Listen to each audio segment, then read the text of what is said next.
Seems Facebook's independent fact-checker may not be so independent after all. A US congressman has questioned the impartiality of factcheck.org, which is supposed to tackle vaccine disinformation because it's indirectly funded by jab manufacturer Johnson & Johnson. Yep. Who pays the paychecks of the fact-checkers? The vaccine fact-checkers at factcheck.org, who claim to be independent, are funded by an organisation that holds over $1.8 billion of stocks in a vaccine company and is run by a former director of the Centers for Disease Control. The fact-checking account responded to the accusations by making clear its funding sources.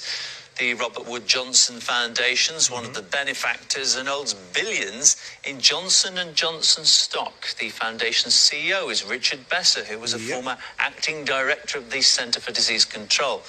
But factcheck.org claims there's no interference in its editorial decisions, and the foundation's views aren't necessarily reflected in its decisions. Right. But author and liberal studies expert Michael Rechtenwald believes such connections pose risks to the public.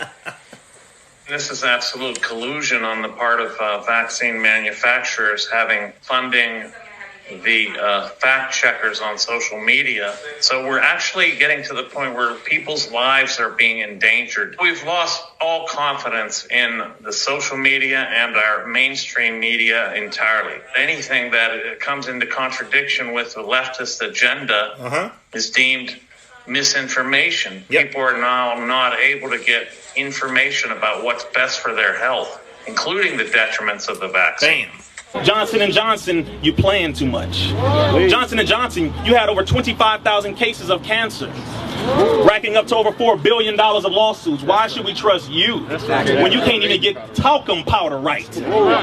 Why should we trust Moderna, the youngest one in the group, ain't never created no vaccine, and this is not even a vaccine? How can we get, these some gangsters, man.